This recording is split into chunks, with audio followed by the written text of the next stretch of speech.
Okay, thank you, Comptroller Otting, for those remarks. They provide actually a really excellent transition to our next panel, which is going to continue to examine fintech through the eyes of a regulator with a discussion on regulatory approaches to innovation. I'm going to pause here for a second while my panel gets mic'd up out there, and then they're going to take the stage, and we'll continue here. All right.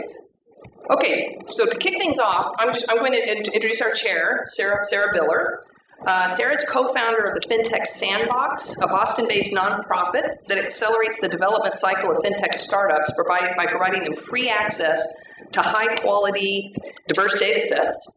Her work as an educator, innovator, and entrepreneur led her to be recently named as one of the top 150 women leaders in fintech by Innovate Finance.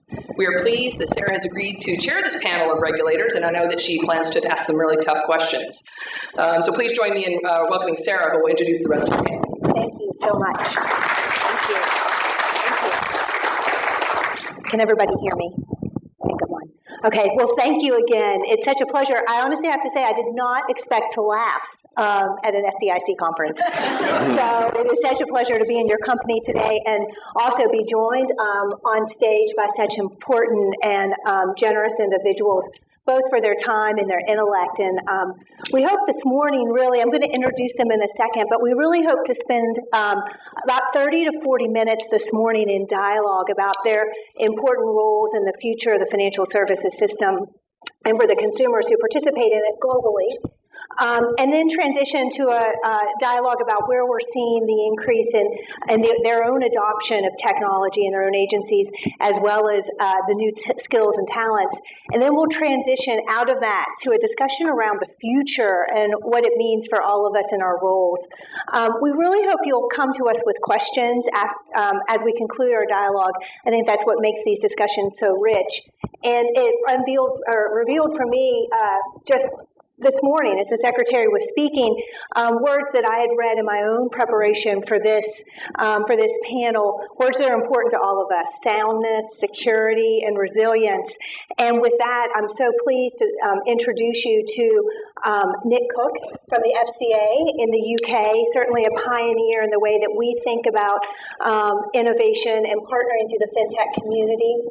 Daniel Gorfine, thank you. He also leads the innovation at the CFTC and the new lab that's been released and has been a strong partner to us in the entrepreneurial community. And Paul, your work first in Arizona, Paul Watkins at the Consumer Financial Protection Board, your work in Arizona in a regulatory and the creation of your own Fintech Sandbox, and now today as you think about consumers. And I couldn't help but, when I was preparing for the panel, think about the innovation remit you have and the first principle problems that you're trying to solve, because they oftentimes are in conflict, right? We think about ensuring resilience, a key role of our regulatory bodies, but then on the other side of that, your mandate to work with risk takers like me. The need really to think about stability and, in that context, but also recognizing the importance of these ideas of disruptive forces. And I think what we think about sometimes in the entrepreneurial community is that because the regulatory bodies have been so focused on those first principle problems, and rightly so, you've given us an opening for a fintech, the emergence of the fintech sector in this cycle. But I'm actually not in that camp. I'm actually in the camp that maybe we're just in this natural evolution of financial services and its adoption of technology. For those of you who just heard my bio, I teach a graduate level course at a university in Boston on fintech. And we often start our course by recognizing that fintech shows up in the Old Testament. I know Paul's looking at me. I'll give you that lesson later. If you think about that, and you think we're just in, of course, a secular trend towards the adoption of technology in financial services because of the presence of iPhones and other technologies. But take the point that it's been around for thousands of years. Nick, why don't you kick us off what really is new about this cycle of fintech, or is there nothing new? We're just experiencing the natural evolution of the industry. It's a huge opening question. Thanks very much. It's nice to be here. So yeah, I'm Nick Cook. I'm the Director of Innovation at the Financial Conduct Authority in the UK. What's new? The players are new, undoubtedly. So the participants that are bringing new innovations to the market are in many cases participants that regulators have not had experience of interacting with in the past. The extent to which technology is at the core of the offering and is embedded in the customer experience is different. So, of course, banks focus on customer experience, and banks have used technology for decades. But that obsession with seamless customer experience through modern technology is new. The pace at which that technology is moving, because these firms are reliant on exponential technologies that are developing at a very rapid rate, the pace of evolution, the pace of iteration, the pace of change of the customer experience, that's different. And I think these present challenges for us, frankly. These are entities that we've had minimal experience with, who have minimal legacy in many cases, and whose core obsession is customer acquisition and customer service, not necessarily risk management. Yeah. And so if you were to say what's the difference between a fintech and a bank, perhaps banks have trust and scale, hopefully. Fintechs are differentiating in order to try and achieve one or both of those. Yes. So there is a difference, but of course it is the case that banks have relied and used modern technologies for many years. Yeah, very good. Daniel, what about you? What do you think about in your role and sort of what's new today? Yeah. No, well, first, thank you to the FDIC and Duke for having us, and I'm going to pick up on a lot of what Nick just said. I mean, that's the perennial question: is there something new here? People will point to the advent of the ATM back in the 60s. We've had electronic trading for decades. So it's true that you always see technology having an impact in financial markets and services. I do think that there are a few characteristics that do present new challenges, at least from a regulatory perspective. You talked about speed, and I think that's exactly right. I mean, I would unpack that on two sides of the coin. First, you have speed in terms of just the pace of model development. A lot of this is tied to the speed of computing and the power of computing, which has increased exponentially at the same time as costs have dropped. And that means that business models can iterate a lot faster. The flip side is around adoption and scalability. And this is a really basic notion, but the internet and mobile means that a small idea can scale up so rapidly and gain either national or international scale in a really short period of time. So you think about, a traditional brick and mortar institution might take decades to scale up nationally. A digital payment platform can be facilitating billions of dollars of transactions in the span of a year. So that's going to put challenges as well on regulators as to how do you interact with those types of entities that are at that level of maturity. I think you also talked about who are the actors, and this gets into this idea of disintermediation. And I think there's two ways to look at that. Many fintech actors are thinking about either disintermediating traditional actors or disintermediating kind of their core functions and processes. And both of those pose challenges because regulation focuses on the actor. So if you're trying to disintermediate traditional regulated actors, that's going to have an impact on regulators, as well as actually regulating the core business processes and activities. A third element is, I think, around convergence and the fact that the internet really has very low barriers to entry. So whether you're a bank, a tech company, a telecom, a startup, you can all be competing for the same customers with very similar activities. So I think that's something new. The last thing that I would just underscore, which I think applies not just to regulators but across the board, I think that there's such a need now for technological literacy that maybe wasn't quite there in the same way or of such magnitude decades ago. And what I'm getting at here is that at the end of the day, almost all of our business models and processes are powered by tech today. And I do question how many leaders across business, government, really understand the core technology powering a business. And if you don't understand that, I think that can pose some interesting challenges and risks down the road. Yeah, excellent. Paul, how would you answer that question? What's new in fintech? Well, I agree with what Daniel and Nick have said, and it is a pleasure to be here. When I was working in Arizona, one of the first phone calls I made when we were looking at fintech was to the FCA, and they were extremely helpful to us when we were getting legislation off the ground. And then when I took this job here in D.C., Daniel reached out and we went to lunch as he's sort of the Dean of Innovation Officers. I thought we were the first call.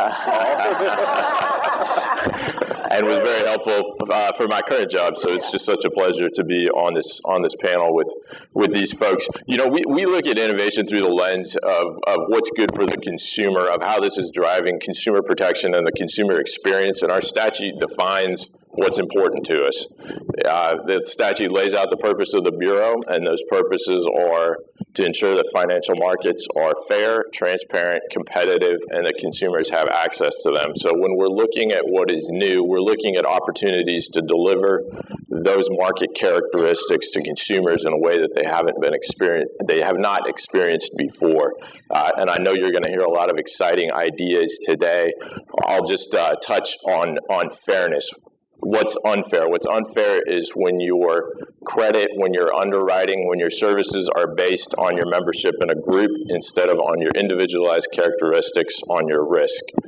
And because technology is dramatically decreasing the cost of individualized underwriting and individualized service, there is significant potential to move past these shortcuts to group characteristics toward assessing the individual. And so this is an extremely exciting time for consumers. On transparency, we've spent so many resources at the Bureau trying to make information about financial products understandable to consumers. That's only one step of the process. That information has to be actionable. But there are products coming online in personal financial management and similar projects that will make that information much easier for the consumer to act on. I think competition and to some extent consumer access have been addressed and sort of speak to themselves. But that's the lens that we look at when we're looking at innovation that's coming into the market. And I would suggest that might be a helpful lens to use when you're evaluating some of the proposals that you hear today, thinking about the benefits and the risks for each of these categories: fairness, transparency, competition, and access. There's tremendous opportunity as well as some new risks. Thank you for that, Paul. You actually just set out a framework that I'd love, Daniel, and for you, Nick, also to address the statutory mandate of each of your agencies and how it's been impacted by fintech. Just to statement there. So, I mean, quickly, I'd say that there are three major categories of fintech that have hit us, and then I'll explain the statutory mandate. Certainly the crypto and digital asset space, machine learning, and I'll kind of unpack this in a second, and RegTech. First, we start with crypto. I mean, it was funny when I took this position a couple years ago, I was thinking about what areas of fintech are really going to hit the CFTC, and I was aware that back in 2015, the agency had made a determination that certain cryptocurrencies like Bitcoin are commodities. And I thought, well, that's interesting. I wonder if people are going to be focused on that topic. Then we had the end of 2017 and the launch of Bitcoin futures products, and all of a sudden that became a major thrust of a lot of our efforts. But the reason for that is under the Commodity Exchange Act, which is our statute, the definition of commodity is very, very broad. That doesn't mean we take an underlying interest in every single commodity. There are tens of millions of commodities that trade in any kind of a market. But to the extent that folks are building either futures or derivatives products on those commodities, we, of course, take a heightened interest. The CFTC regulates the futures and derivatives products, exchanges, and trading activity. So when you do have certain cryptocurrencies that do fall under our broad definition of commodity, that's when we're going to be implicated from a jurisdiction perspective. Of course, if something is a security and is deemed by the SEC to be a security, that would fall into the SEC's purview. So crypto has been large. Machine learning and AI, I flag that because that gets into this topic of automated and algorithmic trading. And I would just make the point that, high-frequency trading is but a subset of algorithmic trading. And I actually think we're going to hear a lot more conversation in future years about algorithmic trading more broadly, because the ability to digest and glean insights and trade on the wealth of data that's available in the market, I think is only going to increase exponentially. Then we talked about RegTech, certainly RegTech, and then the flip side of SupTech or supervisory technology. Again, this gets into compliance, the ability to oversee and surveil markets, or more efficiently satisfy compliance and requirements. Things like regulatory reporting may be made easier or more efficient through things like RegTech. So all of that kind of lands squarely in our space. Yeah, very cool. Nick, what about you? Sadly, all of the above, plus a bit actually. So we're the conduct regulator for nearly 60,000 firms in the United Kingdom. and most financial markets that you could conceive of. So everything from banking through insurance, through pensions and savings and investments, into mortgages, etc., plus wholesale financial markets, trading, etc., etc. So we have a very broad base of remit that we have to focus on. We have very classic objectives of many national regulators and securities regulators. We don't have a safety and soundness obligation, which probably sets us apart. That sits more with the Bank of England in the UK. But what we do have, which is unusual, is we do have a competition objective. So most regulators do not have a statutory objective around encouraging or promoting competition in the interests of consumers. They may get to it through an access objective or through a fairness and transparency objective or a consumer protection objective, but we actually have a statutory objective that ranks alongside our market integrity and our consumer protection one, which is around competition. And it was that frankly gave us the genesis to really think about how do we encourage new entrants into financial markets, and what kind of tools, approaches, services, methods would we need to employ in order to try and encourage innovation and new entrants into markets that perhaps lack the degree of competition that we would like. So that opening kind of remit is what led to so much of the FCA's activity since then. And it has, we've been busy in the crypto space, we've been busy across the RegTech space, but we see a lot of tests through our Sandbox of things like payments, blockchain-enabled payment systems. We see a lot of, going back to Paul's points, highly personalised retail-facing products, so whether they be micro-insurance products, micro-savings products, all these kind of things. So we're seeing a lot of these trends at the moment, and it has required us to adopt a whole new suite of approaches and tools that historically we would never have employed. Yeah, I have a keen appreciation for all you've done, just coming up from the ground up in the entrepreneurial community, desire to drive that forward. I wonder, as both you and Daniel have mentioned the crypto space in particular, but perhaps there are others, would you think that your agency has been exposed to a new side of a marketplace that you weren't before, that you've had to think differently about? And maybe each of you could also comment on that. Yeah, I think undoubtedly. I think that Daniel's touched on a couple of areas that.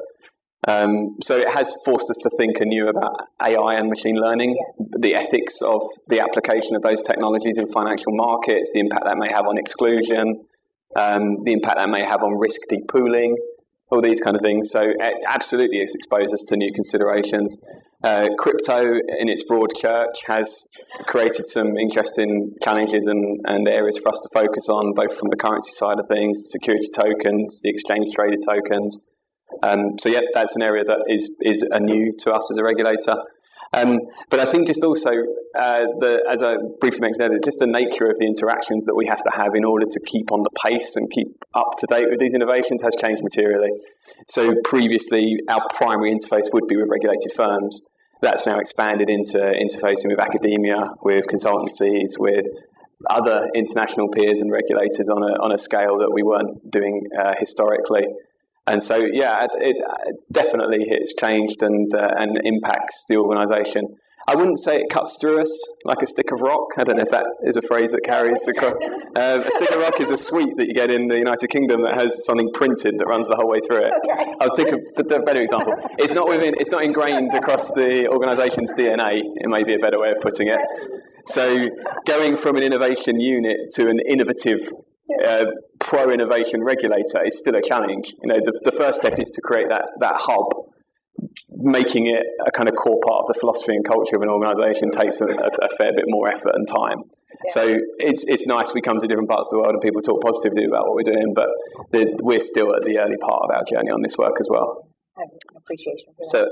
So I have to just say, I joked at the outset, I'm at such a deficiency here in terms of accent and height on this panel. It's just really not fair. But I'll follow up by saying, I very much agree with your assessment. I'd say just specifically with crypto, you know, what makes it relatively unique for the CFTC is that CFTC markets are hedging and risk transfer markets, and they tend to be largely institutional. It's institutional participants or corporate end users. Crypto has captured so much retail focus, and there's so much retail mania around crypto as a topic.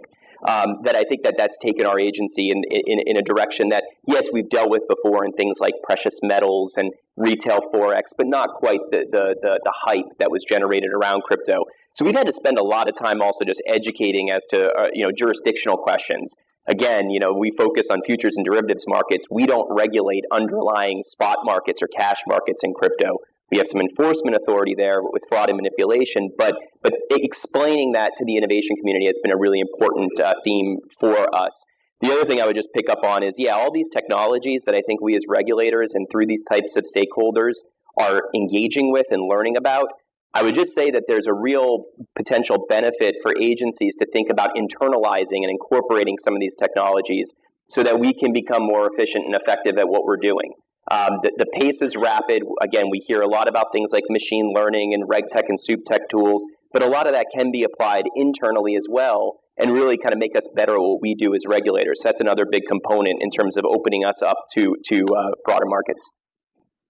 Paul, would you have an answer or thought on new sides of the market with your work?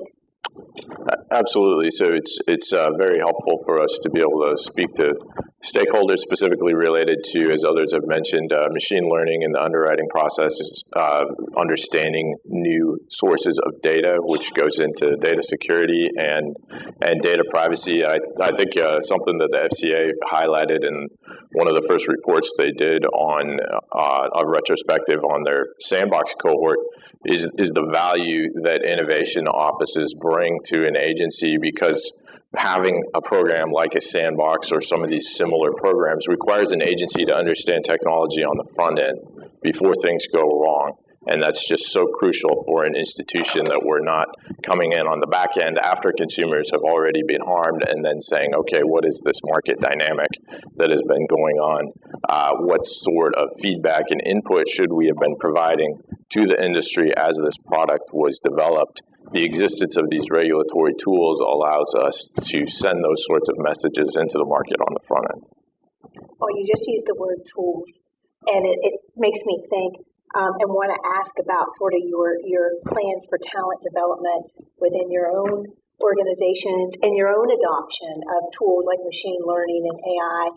Can you each just share maybe just a short answer on where you're heading, what your plans are for the adoption of these new technologies yourself, and then perhaps more broadly, even how you're upskilling your teams and exposing them to the use of all these new emerging technologies and what it means to them. Yeah, okay, first. So I think we fundamentally see data science as a skill set and a capability that we need to develop on a pretty industrial scale, frankly, within the FCA. It partly flows from the fact that, as I mentioned, because we regulate so many firms, we have no choice but to be a data and analytics-led organisation. We cannot be a relationship-managed type interface. There's 60,000 firms, you just can't do that. So part of my division is focused on developing data science capabilities for the organisation. And so we have a sort of a data science unit within there. It's relatively small at the moment. And we've got some real dilemmas, and I think most agencies will experience similar dilemmas about how much we can actually train this skill set into people that are currently employed by the agency and how much we need to go out and attract new talent. And the short and slightly less than positive answer is we're probably going to have to attract quite a lot of new talent, to be honest, in terms of the pace that we need to move at. Now, that being said, I think there is a necessity for the organisation at large to have a base level of understanding of actually what do we mean by machine learning. There are various flavours of machine learning. There are various questions you should be asking. There are various degrees of risk that you should be contemplating depending on the flavour of machine learning that you're looking at. So there's this kind of almost like machine learning, AI and data science 101 that is going to be necessary across the enterprise. And then we are going to need to attract new talent. The alternative is we spend a lot of money training talent and we create incredibly poachable assets. Yes. So we take a pension specialist, we make them a data scientist over 4 or 5 years, and we now have a $200,000, $250,000, $300,000 asset that someone else will come and poach. So what we need to try and do is find ways of bringing in generally pretty young, diverse, creative, curious, data scientists, data engineers, behavioral economists, people that understand software engineering and software development, but also the people that can translate between a regulatory problem, a business problem, and a technology solution. And that translation piece is probably somewhere where our existing workforce could be trained to play a more meaningful role, translating between the technology teams and the domain experts. So we have a data science unit. We are looking across a broad spectrum of different technologies. I was talking to someone from the FDIC yesterday about our shared interest in how to use natural language processing on the vast amounts of plain language that all of us have in our agencies. We're building lots of predictive models for harm. We're looking at things like web crawling and web scraping, all sorts of different things.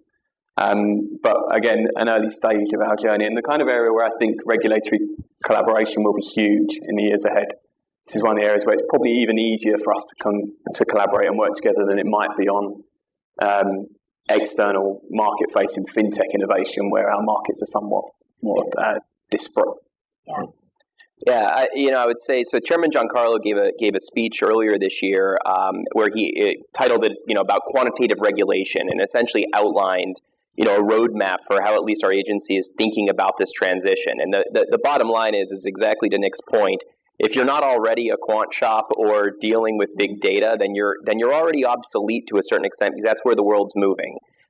So that's going to require a lot of kind of internal technology and expertise, and I think that's going to be a big challenge for government, is to make sure you're bringing in-house the skill sets that are going to be required. And I think a lot of agencies have been doing a great job already doing that. Some of the tools that we have at our disposal more immediately are things like innovation competitions. We view as a positive feature. There's something in the U.S. called the Science Prize Competition Act, which allows federal agencies to engage in competitions. You identify essentially a public policy challenge and then have competitors work on new solutions. You can help seed or incubate new ideas that way that either benefit markets or benefit the agency.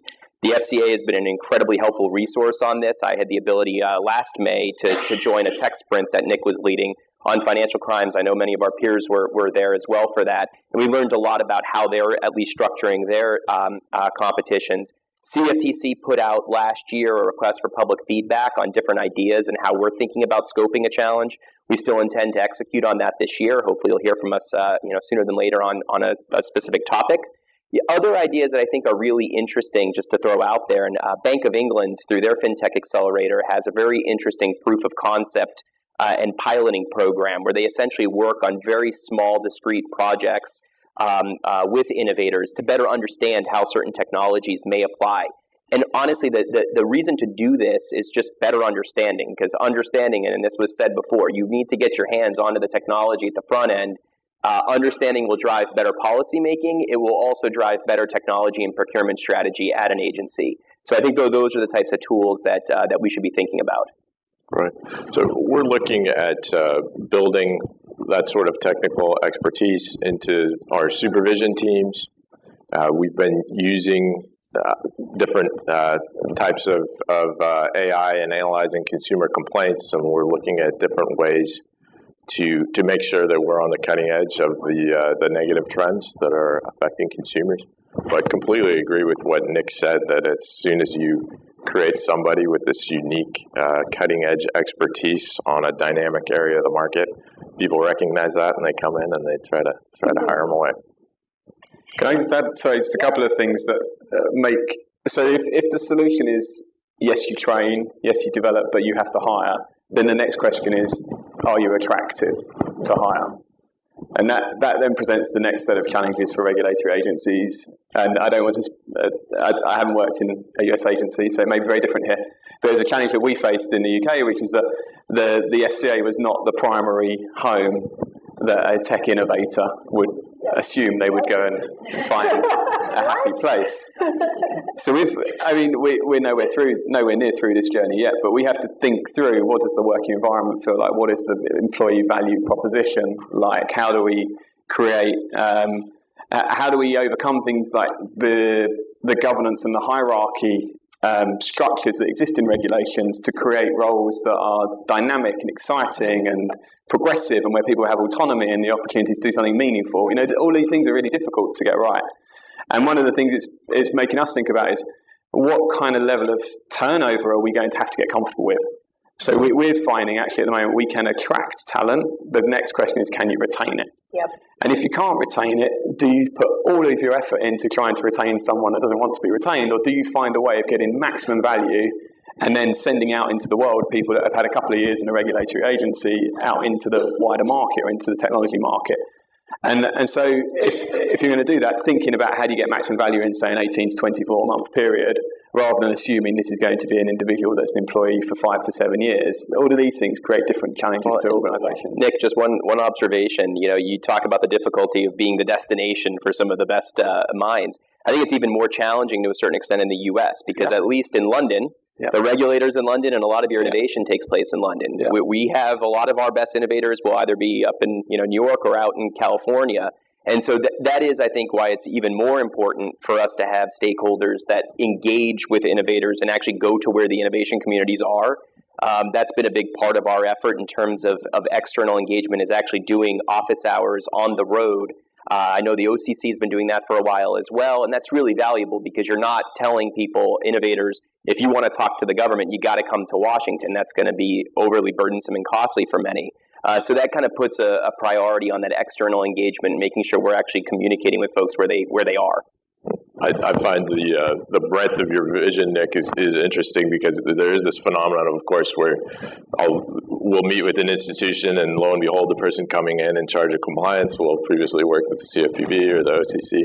So taking on Nick's point, I guess if the vision is you're sort of training up the compliance professionals that go out and provide better advice, there is some value there. So I will, without endorsing that, contemplate whether there is some value that we have not been appreciating. Yeah, and Paul, I want to pick up on that. I also want to maybe identify a non-obvious thread that's actually occurred this morning. Where's the lovely woman who asked about RegTech? Where is she? Has she already left? There she is. Right? We see in the entrepreneurial community a deep desire, and in the venture community, to invest in RegTech. And you guys are actually cool, and you just don't know it. You all are startups. It's the fastest snail in the room, though, isn't it? It's like there's cool and then there's cool. I'm really trying. Yeah, nice try. But we do see, and I actually sit on the board of a compliance and RegTech startup who there is deep and unabiding interest in solving the challenges of the complexity for large asset managers in this case. I wonder, that, I'm not kidding, by the way, but that note aside, how is the formation of a RegTech kind of sector impacting the way that you all are doing your work or thinking about it? So the entrepreneurs who are focused on building solutions for the institutions you oversee to better manage their regulatory and compliance requirements. I can give you a concrete example. Some of you are probably very familiar, more familiar than you like to be, with HMDA requirements, the extensive data that we take in related to the origination and purchases of mortgage.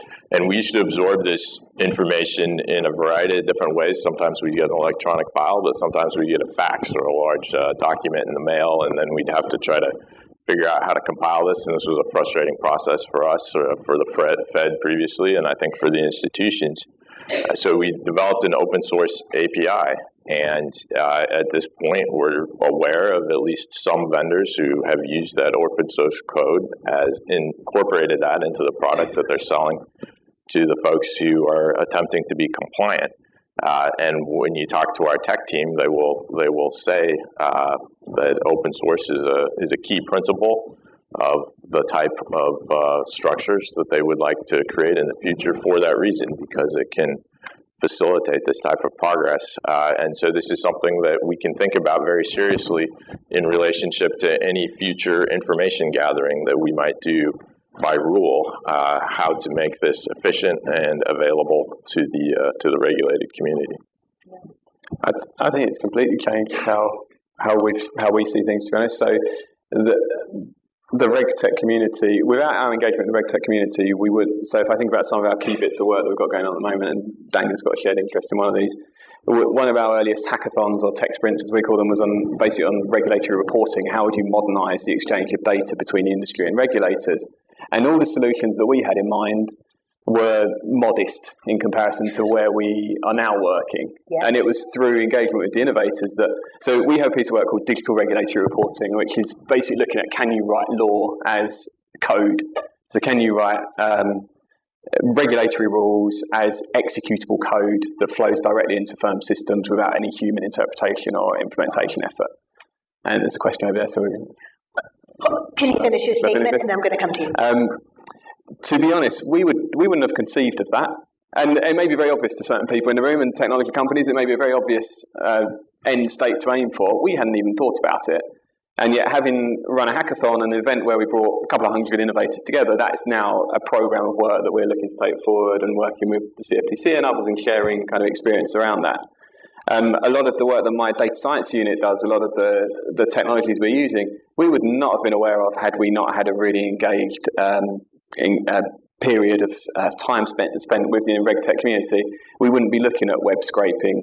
We also wouldn't be thinking about how we interrogate firm systems in the ways that we're now contemplating.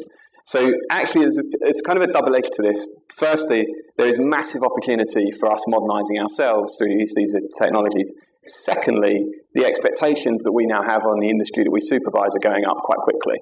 Yes. Particularly around things like the financial crime space. We see modern financial crime prevention and detection systems that are not being deployed in institutions.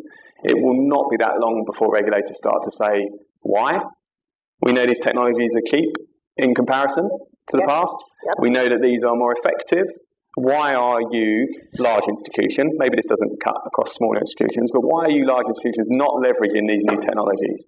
They are available to you. We expect you to. Yes. So it's a bit of a double-edged thing, this RegTech engagement. Opportunity for us, but increasing expectation on the industry. Yeah, So- and I appreciate that. Yeah, and I think just a slightly different angle on this as well is to think about whether existing rules and regulations are at least technology neutral or permissive. I mean, that's something that we've actually asked for feedback on this. You talk about regulatory reporting, and there's a lot of notions of these permission DLT networks potentially being able to satisfy regulatory reporting requirements in a standardized and real-time way. Regulator might be able to import that information then without it being pushed in these kind of bulky batches. So the question posed then to the market participants is, do you see any challenges in terms of rules or regulations where you're not sure that type of reporting system would satisfy requirements? A good example of this was about a year and a half ago. The CFTC amended a rule around record-keeping requirements. The prior rule, which had been drafted a number of decades ago, was quite prescriptive and said file formats needed to be, the old worm file format, write once, read many. And that rule was amended to be a bit more principles-based to say that, look, you can come up with the right solution or format to satisfy the reporting requirement. Small little tweak, but that was important when you start thinking about future systems and ways that RegTech compliance systems might integrate with existing rules. So that's kind of a challenge for everybody, is to be looking out at the landscape and looking at rules and saying, are there areas that unintentionally would impede the ability of a new solution to solve a problem? Paul, if you want to respond to that, we do have a question from the audience. It's about 3 or 4, actually. Go to the question, that's fine. Why don't we would you mind going to a mic? Thank you. And I see some others. Yeah. I do have some zinger questions, by the way. It seems like layups. All right, if everybody will come to the mic. Yeah. Is this on? Yes. So I'm Meg Tyre from Davis Polk, and the whole RegTech arena is hugely exciting, and I think it's going to be, the next 10 years are going to be just tremendous. Yeah.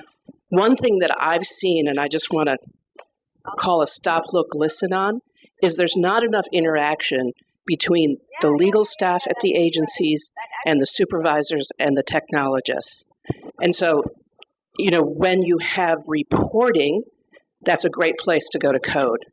But when you have ambiguous words that have been made deliberately ambiguous by a fudgy policy choice, something else is going to be happening. And there is, I think, a lack of understanding by many in risk management and compliance about the hierarchy of the legal framework. I mean, in this country, we start with the Constitution, the statute, the regulations, the guidance. And guidance, if it's proposed or is even if it's more specific, doesn't override a statute. And so all of those things need to be put into the RegTech models, but I don't think the right people are on the teams or are talking to each other. Yeah. So mine is less a question than a point to say, the right people have to be on the teams and talking to each other, and there needs to be more intense training of the supervisory staff who then become compliance and risk management after those 24 months, and even more of the technologists. Hopefully longer, but Yeah. Anyway, that is my, and I'm happy to hear reactions. Yeah, well done. We're going to go across a series of questions. Yes. Hi, Sarah. Trevor Lane with Lexalign. And I want to propose, and I'm going to get to could you the question very quickly. stand a little bit closer to the microphone, Yes. please? Sorry, is this on? Yes, it is. Okay, thank you for that. I'm going to propose that a definition that we could use for the fintech revolution, rather, is that it's technology enabling the migration of financial activities outside of banks. So it's account origination, account servicing, default servicing, as well as payments like remote deposit and other kind of electronic deposits. So that nowadays we have more financial activities done by more entities who are not directly regulated than ever before. And in a real sense, that could be the cause of the last financial crisis, the lack of visibility over that. So, and excuse me, I'm a little bit nervous, but one of the questions that then is, if it's less of a case of spurring innovation, but bringing it within the bank purview, and therefore the regulator purview, what are your agencies doing to open up to partnering with RegTech and SupTech partners who might solve a little bit of that hiring issue that you discussed by just leveraging external solutions for that? Thanks. Thanks, Trevor. Well, I guess it's not very nice to push back on the assumptions under the question, but I would hesitate to define fintech as something that's happening outside of banks, because I think there are a lot of very cutting-edge activities that are occurring within banks and within regulated institutions. I guess I'd also push back on the idea that even entities outside of banks are not regulated. They are very often regulated through third-party vendor requirements. Additionally, they fall under state UDAP authority, under CFPB's UDAP authority very commonly. So I think there is regulation, there is recourse, maybe in some cases less than a fully supervised entity. So that is certainly a valid point. I think the best we can do is to be in continual conversation with stakeholders and then be designing our systems. Again, I like the prior point about having technologists speaking with lawyers to ensure that the solution that's being offered is actually compliant, right? You could have a great technological interface that treats the data in an unlawful way, and that doesn't help anybody. So it's very important for that entire conversation to be occurring. Yeah, I mean, I think the only thing I would add to it is, one of the challenges that regulators have is that when you see new types of relationships, and what you're essentially referring to is kind of third-party vendor management to a certain extent, different types of ways that technology can plug into, certain regulated entities. Regulators try to provide as much clarity and certainty over time as they can, and it's important to do that, especially in this space. But you have to make sure you fully understand the way that partnerships are evolving before it's probably ripe to provide that type of guidance and clarity. I don't want to speak for the bank regulators, but my sense is that our bank regulators have had the ability to start delving into some of those issues and have done so through fairly specific guidance. And I think that's a good model. We certainly look at it at the CFTC. We're getting into issues or thinking around custody, crypto and digital asset custody, and thinking about how potential partnerships between third-party custodial providers might fit within our framework. And so these are things that we'll think about as well, is how can we provide as much clarity and certainty and guidance to the marketplace as possible, but also allow ourselves some space to understand where these partnerships are evolving. I'll just add a couple of points to that. So we're a permissions and activity-based regulator, so the name of the institution and its corporate structure is somewhat irrelevant to us. So whether it's happening within the confines of a bank or outside doesn't really matter. It's the activity that we focus on, so there's a bit less of an issue for us. Disintermediation and the use of third-party suppliers, of course, creates complexity and changes in that relationship, and we need to be mindful of that.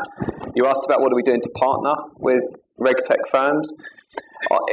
Honestly, I think my summary of the RegTech market over the past 3 or 4 years is that very few have struggled to achieve scale because on a number of bases. One, a lot of the early reg techs overhyped their offer and misinterpreted the challenge of implementing a new technology into a legacy infrastructure of a large institution. And regulators are large institutions. So we are not the easiest client, frankly, of a reg tech startup either at the moment. There's things we can do to improve that over time. But one slightly separate point I think might be worth hearing is when we've engaged with lots of more nascent reg techs, we've had to ask ourselves very difficult questions about how much are we developing your IP by being one of your first anchor clients? And that's a really big kind of challenge for us. Should we build a solution internally using our new data scientists and software engineers and others, or should we work with a startup that's enthusiastic and has got a kernel of a good idea, but who will ultimately be developing a commercial product through its interaction with a regulator? And that conflict is a challenging one. As you start to see more scale plays over time and reg techs that are developed a product for multiple regulators over a longer time horizon, that issue will go away a bit. But the market we see at the moment is quite immature and it's quite difficult to overcome that challenge. Okay. Just a quick plug. Sumaya, could we please invite these folks to our meeting tomorrow? Third-party compliance. Thank you. Mark Friedman from KMD. So I'm an entrepreneur. I start businesses. And one of the things that I find most interesting is that the velocity of government is at a different scale than the velocity of innovation and business. And I'm not saying like, hey, it's a little bit faster. No. It's a fundamentally different scale. And this will continue to be a problem. And as the scale progresses, right, as we keep moving and the speed goes up and up and up, right, because technology effectively builds on itself. And well, we generally don't like it when government builds on itself.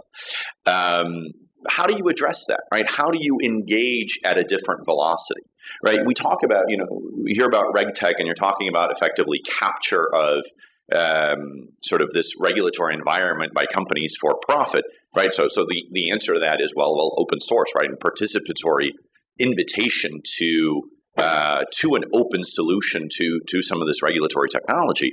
But you have to actually invest in that, right? And invest into the openness of that technology, right? We all have phones in our pocket that, for whatever reason, run some sort of open source kernel or variant of. So we did that pretty well with the internet, but not doing that well with fintech. How do you hope to solve that? So I think this kind of goes back to what I was just saying in my last remarks. It's really a balance, right? Like how quickly do you want and should regulators act? And the reality is, I think the predicate needs to first be understanding. All of us are focused on these initiatives, these programs or offices to engage with technology early and often at the front end, so you understand how the space is evolving. That's really critical. So that's how you keep pace, just understanding what's happening. But then it's also the balance of, you don't want the regulator to act preemptively before spaces have properly developed, because then the criticism will be, you've boxed in innovation, you've kind of created prescriptive requirements before you understood how a space is evolving. So there is a balance there. So that's why I went back to the idea of gradually providing certainty and guidance as you better understand what harms are you trying to mitigate, what are you solving for, what are the benefits you're seeing from innovation. So I think there's no perfect answer to that, and it may differ depending on the type of activity. But that's what I think we are all grappling with. But first, as a predicate, make sure you understand it. I know it sounds really basic, but to understand, you got to spend a lot of time keeping up with the change, because it is happening, I think, faster than in the past. Right. I think you basically just made the argument for regulatory sandboxes, in that we know that the rules were not designed for the technology that exists on the market. We don't want to, without understanding the full effects of this technology, produce broad interpretations or pronouncements that could have a dramatic effect on the market. So we need to somehow gather evidence that would support a future broader action. And I think that's why the FCA and other regulators, our bureau, have proposed that we move forward in an evidence-based, monitored approach so that we can develop that knowledge that we need to inform broader action. Great. But I do agree with you that I think open source is going to be a fundamental component of the future reg tech, particularly, and to a degree the fintech ecosystem. I think The fintech ecosystem in Europe is already being supported by some open source type movements like open banking, and I don't think you'll see it end there. Frankly, I don't think it's not going to stop at banking. I think when we've looked at big industry challenges like regulatory reporting or like financial crime, our go-to approach is massive industry events with open environments where we are very transparent about the technology that's being developed, the ideas, the solutions, the problems. And yes, not as structured as a development of HTML or something like that, but using some of those lessons of the past of if a regulator can be involved in setting an open level architecture at the base, which proprietary solutions can then be built on top of, that's probably the right place to get to. So our digital reporting work has exactly that ingrained throughout it. It's use of open source technologies, open standards wherever possible. Thank you. We have time for one more question. Hi, I'm Dick Berner from NYU Stern in New York. Question about sandboxes and collaboration. You've launched the global sandbox in the UK. There's been some take-up of that.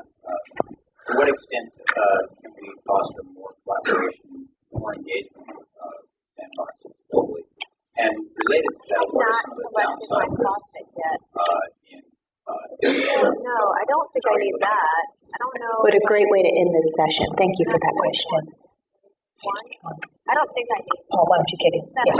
So the downside risk, the impetus is this recognition that the rules were designed for a world that in many cases is rapidly changing. And the downside risk, of course, is that you could let something into the market that produces harm. And so I think the way sandboxes have constructed, there are a number of barriers to try to prevent that from happening. First is self-selection. The fact that you're willing to come to a regulator and say, these are the risks attended to my product excludes a lot of people, certainly people who are intentionally bad actors. The second's monitoring. Third is some sort of recourse for consumers. I'm going very quickly because I see this blinking zeros in front of us, as well as the old-fashioned red signs in the back. Don't worry, I'm getting this. But I do think, and I'll just kick it over to Nick. Happy to talk specifically about what some of those some of those protections are. But I think what the FCA is doing with the global sandbox is very promising. Just a couple of extra points then to make on that. So one of the other risks that we have experienced, or one of the challenges we've had to grapple with, is particularly in the early life of our local sandbox, our national sandbox, a sense that a sandbox tester had an endorsement or an approval from a regulator. That's particularly difficult when you've only had 4 or 5 tests through a sandbox. It's becoming less of a problem for us now because we're approaching 130 or so with the latest cohort. So that risk reduces, but it is a risk you have to be mindful of. It's that sense of regulatory rubber stamping or endorsement. The other challenge with sandbox is moving from micro sandbox to scale implementation and scale disruption. So we haven't seen that many tests that have successfully navigated through the sandbox and are now disrupting at a significant scale in the financial markets. And given that we have a competition objective, it is important that we start to see some scale impact. I'm hopeful that it's just that we're still too early in the life cycle to have observed that, but it's also probably because the early phase of the sandbox wasn't particularly attractive to large incumbents. It was attractive to very, very small players. Now we see more large incumbents active in our sandbox. We start to see more scale impacts. So I think there are a couple of other issues around that we need to be mindful of. But we'll catch up about the global innovation network in the break. Wonderful. Daniel, may I give you the last word? And then I think that was all well put, and I don't want to fight the sign. Okay. Well, I can't thank you all enough for having me and these words of wisdom. Thank you all. May I have a